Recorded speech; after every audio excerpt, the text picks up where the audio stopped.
Hello વિદ્યાર્થી મિત્રો, open study point open for all ચેનલમાં આપનું સ્વાગત છે. આજે આપણે શીખીશું ધોરણ 5 વિષય પર્યાવરણ ની સ્વાધ્યાયન પોથીનો પાઠ 4 કેરીઓ બારે માસ ના સ્વાધ્યાયના પ્રશ્નોના જવાબની સમજ મેળવશું. તો ચાલો શીખીએ પાઠ 4 કેરીઓ બારે માસ ના સ્વાધ્યાયના પ્રશ્નોના જવાબની સમજ.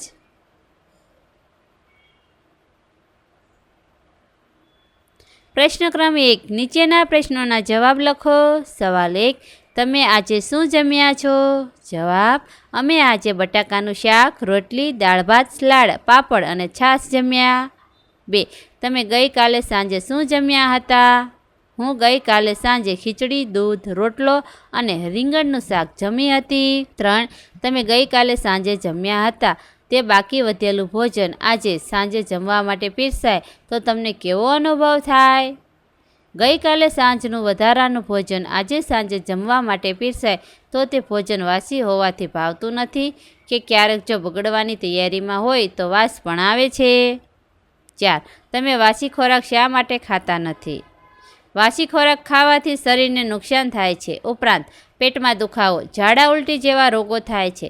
તે સ્વાસ્થ્ય માટે હાનિકારક હોવાથી ખાતા નથી. 5, તમને આ ખોરાક વાસી છે કે બગડી ગયો છે એવી ખબર કેવી રીતે પડે? જો ખોરાકમાં ફૂગ હોય અથવા તેમાંથી ખરાબ વાસ આવે ત્યારે ખબર પડે કે આ ખોરાક બગડી ગયો છે. પ્રશ્ન ક્રમ 2, તમારા ઘરમાંથી કોઈ પણ એક ખાઈ શકાય તેવી વસ્તુના પેકેટ ઉપરથી નીચેની માહિતી શોધીને લખો. તમારે વડીલની મદદ લેવી હોય તો લઈ શકો છો. 1, પેકેટ પર લીલું કે લાલમાંથી કયું નિશાન છે? લાલ. કઈ ખાદ્ય વસ્તુનું પેકેટ છે? પેકેટ ચવાણાનું છે. પેકેટ પર પેકિંગની તારીખ કઈ લખી છે? પેકિંગની તારીખ 5/7/2024 છે. પેકેટ ઉપર દર્શાવેલ તારીખ મુજબ તેમાંથી સામગ્રી કેટલા સમય સુધીમાં ખાઈ લેવી જોઈએ? આ સામગ્રી 3 મહિનામાં ખાઈ લેવી જોઈએ. પેકેટમાંથી સામગ્રીનું વજન કેટલું છે? પેકેટમાંથી સામગ્રીનું વજન 500 ગ્રામ છે. 6, તે પેકેટ પર ઊભી લીટીઓના સમૂહ નીચે અંકો લખ્યા હશે. આ લીટીઓ અને અંકોને શું કહેવાય? લીટીઓ અને અંકોને બારકોડ કહેવાય. પ્રશ્ન ક્રમ 3, નીચે આપેલા બોક્સમાં વિવિધ ખાદ્ય પદાર્થ આપેલા છે. તેમાંથી કોષ્ટકમાં માગ્યા મુજબનું વર્ગીકરણ કરો.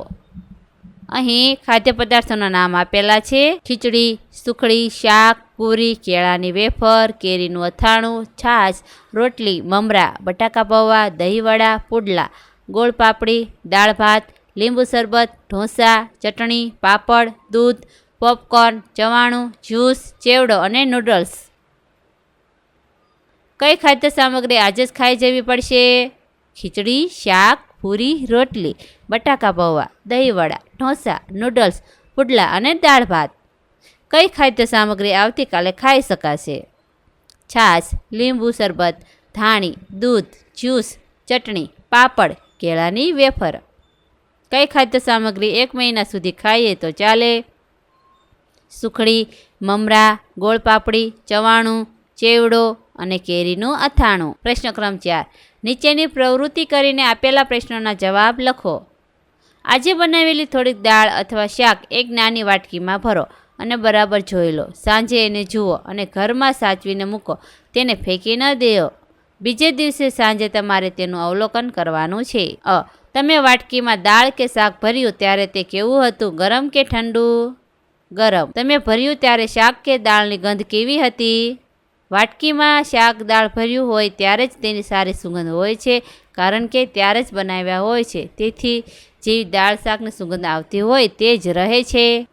સાંજે દાળ કે શાક કેવું હતું? ગરમ કે ઠંડુ હતું? ગરમ. સાંજે તેની ગંધ કેવી હતી? સાંજે તેની સ્વાદિષ્ટ સુગંધ આવતી હશે. બીજી સાંજે દાળ કે શાક કેવું હતું? ગરમ કે ઠંડુ? ઠંડુ. બીજી સાંજે તેની ગંધ કેવી હતી? ખાટી વાસ આવતી હતી. બીજી સાંજે તે કેવું દેખાતું હતું? બીજી સાંજે તે ફિક્કું દેખાતું હતું અને તેના પર સફેદ ફૂગ જોવા મળતી હતી. હવે આ દાળ શાક ખાઈ શકાશે? આ દાળ શાક ખાઈ શકાય નહીં, કારણ કે તેમાં ખાટી વાસ આવે છે અને તે બગડી ગયું છે. પ્રશ્ન ક્રમ 5, તમારા વડીલોને પૂછીને જવાબ લખો. 1, તમારા ઘરે કયા કયા અથાણાં બનાવવામાં આવે છે? અમારા ઘરે કેરીનું અથાણું, ગુંદાનું અથાણું, લીંબુનું અથાણું, આદુ લસણ કેરીનું અથાણું, આખી કેરીનું ખાટું અથાણું અને કેવડાનું અથાણું બનાવવામાં આવે છે. 2. તમારા ઘરે અથાણાં શામાં ભરવામાં આવે છે? અમારા ઘરે અથાણાં કાચની બરણીમાં અને ઝીલડીમાં ભરવામાં આવે છે. 3. અથાણાં જેવી બીજી કઈ વસ્તુઓ તમારા ઘરે આખું વર્ષ ખાવા માટે બનાવવામાં આવે છે? અથાણાં જેવી બીજી બટાકાની વેફર્સ, ભીંડા અને ચીભડાની કાચરી, મુરંબો અને પાપડ આખું વર્ષ ખાવા માટે બનાવવામાં આવે છે. તમારા મમ્મી અથાણું બનાવતા કોની પાસેથી શીખ્યા? મારા મમ્મી અથાણું બનાવતા મારા નાની બા પાસેથી શીખ્યા. 5. તમારા ઘરે કાચી કેરી અને પાકી કેરીઓમાંથી ખોરાક માટેની કઈ વસ્તુ બને છે? મારા ઘરે કાચી કેરીમાંથી ચટણી, કાચી કેરીની કટકીનું અથાણું, મુરબ્બો, કેરીનો મુખવાસ બને છે અને પાકી કેરીમાંથી રસ, કેરીના પાપડ, મેંગો આઈસ્ક્રીમ અને કેરીનું શરબત બને છે. પ્રશ્ન ક્રમ 6. આપેલ વાનગીમાંથી તમને ભાવતી વાનગી બનાવવાની રીત લખો. અથાણું, ચટણી, કાતરી કે વેફર? વાનગીનું નામ વેફર. બનાવવા માટેની સામગ્રી: બટાકા, કાતરી પાડવાનો સંચો, મીઠું, કાતરી બાફવા માટે ગેસ સ્ટવ, પાણી અને ફટકડી. બનાવવાની રીત: સૌપ્રથમ બટાકાને ધોવા, ત્યારબાદ બટાકાની છાલ ઉખેડવી, ત્યારબાદ બટેટાની કાતરી પાડવી, કાતરી પડાઈ ગયા પછી પાણી વડે સાફ કરવી, ત્યારબાદ ગરમ પાણીમાં બફાઈ ગયા પછી સૂકવી દેવી. પ્રશ્ન ક્રમ 7. નીચેના કોષ્ટકની વિગતો ભરી આપેલા પ્રશ્નોના જવાબ લખો. અહીં કોષ્ટક આપેલું છે જેમાં એવી ખાદ્ય સામગ્રી જેને રાંધવામાં પાણીનો ઉપયોગ થતો હોય અને એવી ખાદ્ય સામગ્રી જેને રાંધવામાં પાણીનો ઉપયોગ ન થતો હોય તે લખવાનું છે. સૌપ્રથમ પાણીનો ઉપયોગ થતો હોય તેવી ખાદ્ય સામગ્રી: ખીચડી, કઢી, શાક, દાળ ભાત, ખમણ, ઢોસા, પાણીપુરી, ઇડલી સંભાર અને ઢોકળા. જ્યારે પાણીનો ઉપયોગ ન થતો હોય તેવી ખાદ્ય સામગ્રી આવશે: તલની ચીક્કી, અડદિયો, ખજૂર પાક, ચેવડો, પીઝા, સેન્ડવિચ, સિંગચણા. 1. લાંબા સમય સુધી સાચવી શકાય તેવી ખાદ્ય સામગ્રીના નામ જણાવો. વેફર, ચેવડો, અડદિયો, ખજૂર પાક, ચવાણું, સુખડી, કેરીનું અથાણું, સિંગ, ચણા વગેરે લાંબા સમય સુધી સાચવી શકાય તેવી ખાદ્ય સામગ્રી છે. 2. ઝડપથી બગડી જતી ખાદ્ય સામગ્રીના નામ જણાવો. ઝડપથી બગડી જતી ખાદ્ય સામગ્રી: ચટણી, દહીંવડા, કેળાની વેફર, દાળ ભાત, ઇડલી, ઢોકળા, ખમણ, ઢોસા, ખીચડી વગેરે. 3. અમુક ખોરાક ઝડપથી બગડી જાય છે જ્યારે અમુક ખોરાક લાંબા સમય સુધી સાચવી શકાય છે. આવું કેમ? અમુક ખોરાક ઝડપથી બગડી જાય છે કારણ કે પાણીમાંથી અને આથામાંથી બનાવવામાં આવે છે તથા રોજિંદા જીવનમાં વપરાતી ખાદ્ય સામગ્રીઓ જેવી કે રોટલી, દાળ, ભાત, ખીચડી જે ઝડપથી બગડી જાય છે. જે ખાદ્ય સામગ્રીની સૂકવણી થઈ હોય અને યોગ્ય પાત્રમાં તેનો સ્ટોરેજ કરવામાં આવેલો હોય તો તે ઝડપથી બગડતો નથી, જેમ કે અથાણાં, ચેવડો, સવાણું વગેરે. પ્રશ્ન ક્રમ 8. તમારા ઘરે રહેલી ખાદ્ય સામગ્રીના નામ લખો. તેની જાળવણી માટે તમે શું ઉપાય કરો છો તે નીચેના કોષ્ટકમાં લખો. ખાદ્ય સામગ્રીનું નામ અને તેની જાળવણી માટેનો ઉપયોગ. 1. કેરીનું અથાણું. તેલમાં બનાવવામાં આવે છે, કાચની બરણીમાં સાચવવું.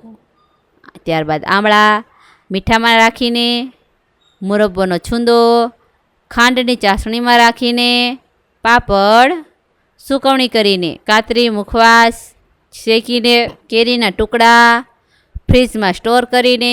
આ વિડીયો નિહાળવા બદલ આપનો ખૂબ ખૂબ આભાર અને ઓપન સ્ટડી પોઈન્ટ ચેનલ તરફથી વિડીયો નિહાળવા બદલ આપનો આભાર.